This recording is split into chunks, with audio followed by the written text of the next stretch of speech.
اب رخصت ہونے سے پہلے میں چاہتا ہوں کہ اپنے رفقا سے ارکان اور متفقین سب سے خطاب کر کے انہیں وہ ضروری ہدایات دے دوں جو آئندہ اس کام کو صحیح طریقے پر چلانے کے لیے مطلوب ہیں۔ اولین چیز جس کی ہدایت ہمیشہ سے انبیاء علیہم السلام، خلفائے راشدین اور صلحائے امت ہر موقع پر اپنے ساتھیوں کو دیتے رہے ہیں، وہ اللہ سے ڈرنے اور اس کی محبت دل میں بٹھانے اور اس کے ساتھ تعلق بڑھانے کی ہدایت ہے۔ میں نے بھی اسی کے اتباع میں ہمیشہ اپنے رفقا کو سب سے پہلے یہی نصیحت کی ہے، اور آئندہ بھی جب کبھی موقع ملے گا اسی کی نصیحت کرتا رہوں گا، کیونکہ یہ وہ چیز ہے جس کو ہر دوسری چیز پر مقدم ہی ہونا چاہیے۔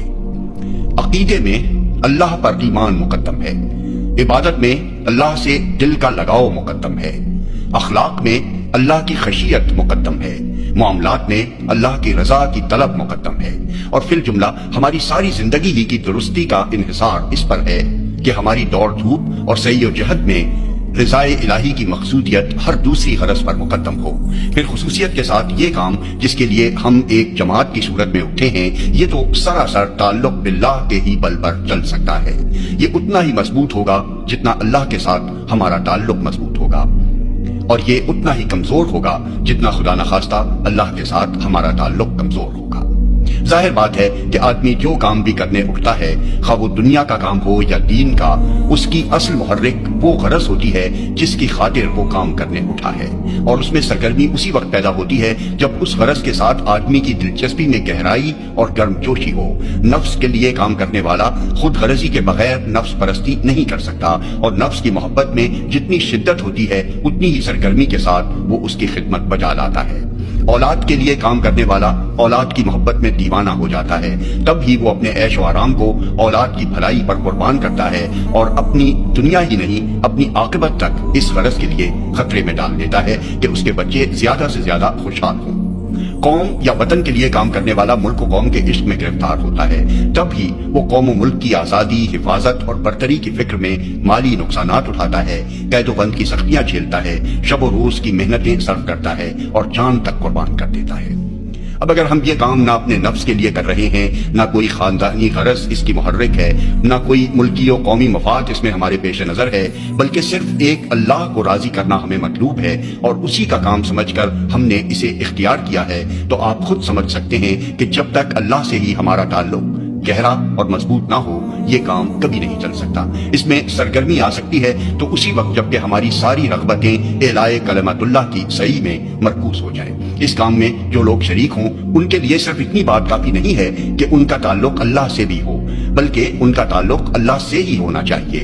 اسے تعلقات میں سے ایک تعلق نہیں بلکہ ایک ہی اصلی اور حقیقی تعلق ہونا چاہیے۔ انہیں ہر وقت یہ فکر دامدگیر رہنی چاہیے کہ اللہ سے ان کا تعلق گھٹے نہیں بلکہ روز بروز بڑھتا اور گہرا ہوتا چلا جائے۔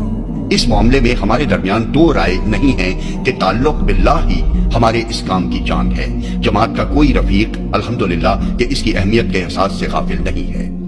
البتہ جو سوالات اکثر لوگوں کو پریشان رکھتے ہیں وہ یہ ہیں کہ تعلق باللہ سے ٹھیک مراد کیا ہے، اس کو پیدا کرنے اور بڑھانے کا طریقہ کیا ہے، اور آخر کس طرح یہ معلوم کریں کہ ہمارا تعلق واقعی اللہ سے ہے یا نہیں، اور ہے تو کتنا ہے۔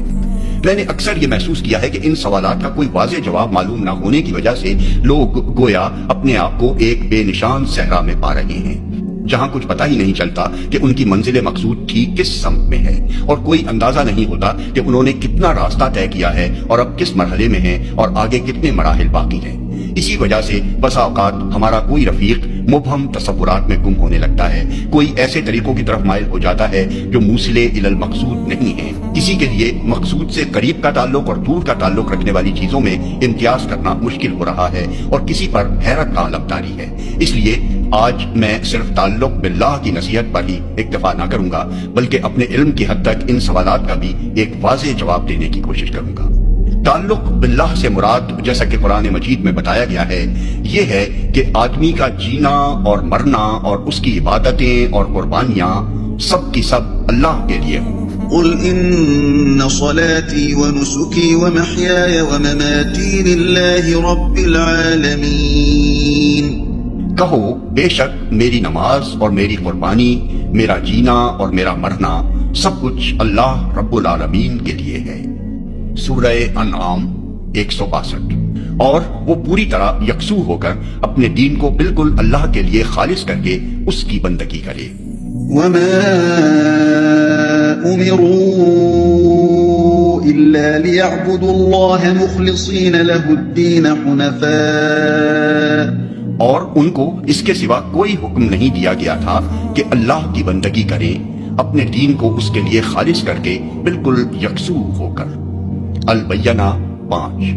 نبی صلی اللہ علیہ وسلم نے مختلف مواقع پر اپنے ارشادات میں اس تعلق کی ایسی تشریح فرما دی ہے کہ اس کے مفہوم و مدعا میں کوئی ابہام باقی نہیں رہا ہے۔ حضور صلی اللہ علیہ وسلم کے بیانات کا تتبع کرنے سے معلوم ہوتا ہے کہ تعلق باللہ کے معنی ہے کھلے اور چھپے ہر کام میں اللہ کا خوف محسوس کرنا،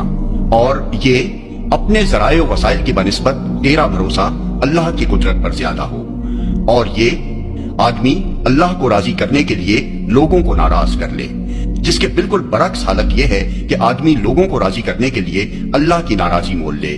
پھر جب یہ تعلق بڑھتے بڑھتے اس حد تک پہنچ جائے کہ آدمی کی محبت اور دشمنی اور اس کا دینا اور روکنا جو کچھ بھی ہو اللہ کے لیے اور اللہ کی خاطر ہو، اور نفسانی رغبت و نفرت کی لاگ اس کے ساتھ لگی نہ رہے، تو اس کے معنی یہ ہے کہ اس نے تعلق باللہ کی تکمیل کر لی۔ جس نے اللہ کے لیے دوستی کی اور اللہ کے لیے دشمنی کی اور اللہ کے لیے دیا اور اللہ کے لیے روکا، اس نے اپنے ایمان کو مکمل کر لیا۔ پھر یہ جو آپ ہر روز رات کو اپنی دعائے قنوت میں پڑھتے ہیں، اس کا ایک ایک لفظ اس تعلق کی نشاندہی کرتا ہے جو آپ کا اللہ کے ساتھ ہونا چاہیے۔ اس کے الفاظ پر غور کیجئے اور دیکھتے جائیے کہ آپ ہر رات اپنے اللہ کے ساتھ کس قسم کا تعلق رکھنے کا اقرار کیا کرتے ہیں۔ اللہم انا نستعینک ونستہدیک ونستغفرک ونؤمن بک ونتوکل علیک ونثنی علیک الخیر کلہ ونشکرک ولا نکفرک ونخلع ونترک من یفجرک۔ اللہم ایاک نعبد ولک نصلی ونسجد والیک نسعی ونخفض ونرجو رحمتک ونخشى عذابک ان عذابک بالکفار ملحق۔ خدایا ہم تجھی سے مدد مانگتے ہیں، تجھی سے رہنمائی طلب کرتے ہیں، تجھی سے معافی چاہتے ہیں، تجھی پر ایمان لاتے ہیں، تیرے ہی اوپر بھروسہ رکھتے ہیں اور ساری تعریفیں تیرے ہی لیے مخصوص کرتے ہیں۔ ہم تیرا شکر ادا کرتے ہیں، ناشکری نہیں کرتے۔ ہم ہر اس شخص کو چھوڑ دیں گے اور اس سے تعلق توڑ دیں گے جو تیری نافرمانی کرے۔ خدایا ہم تیری ہی بندگی کرتے ہیں، تیرے ہی لیے نماز پڑھتے اور سجدہ بجا لاتے ہیں، اور ہماری ساری جد و جہد اور ساری دوڑ دھوپ تیری ہی خوشنودی کے لیے ہے۔ ہم تیری رحمت کے امیدوار ہیں اور تیرے عذاب سے ڈرتے ہیں۔ یقیناً تیرا سخت عذاب ان لوگوں پر پڑنے والا ہے جو کافر ہیں۔ پھر اسی تعلق باللہ کی تصویر اس دعا میں پائی جاتی ہے جو نبی صلی اللہ علیہ وسلم رات کو تہجد کے لیے اٹھتے وقت پڑھا کرتے تھے۔ اس میں آپ صلی اللہ علیہ وسلم اللہ کو خطاب کر کے کہتے ہیں، اللہم لکا اسلمت وبکا آمنت وعلیک توکلت والیک انبت وبکا خاصمت والیک حاکمت۔ خدایا میں تیرا ہی مطیع فرمان ہوا اور تجھی پر ایمان لایا اور تیرے ہی اوپر میں نے بھروسہ کیا اور تیری ہی طرف رجوع کیا اور تیری ہی وجہ سے میں لڑا اور تیرے ہی حضور اپنا مقدمہ لایا۔ یہ ہے ٹھیک ٹھیک نوعیت اس تعلق کی جو ایک مومن کا اللہ سے ہونا چاہیے۔ اب دیکھنا چاہیے کہ اس تعلق کو پیدا کرنے اور بڑھانے کا طریقہ کیا ہے۔ اس کو پیدا کرنے کی صورت صرف ایک ہے، اور وہ یہ کہ آدمی سچے دل سے اللہ وحدہ لا شریک کو اپنا اور ساری کائنات کا مالک، معبود اور حاکم تسلیم کرے، الہیت کی تمام صفات اور حقوق اور اختیارات کو اللہ کے لیے مخصوص مان لے اور اپنے قلب کو شرک کے ہر شائبے سے پاک کر دے۔ یہ کام جب آدمی کر لیتا ہے تو اللہ سے اس کا تعلق قائم ہو جاتا ہے۔ رہا اس تعلق کا نشو و نما تو وہ دو طریقوں پر منحصر ہے، ایک فکر و فہم کا طریقہ اور دوسرا عمل کا طریقہ۔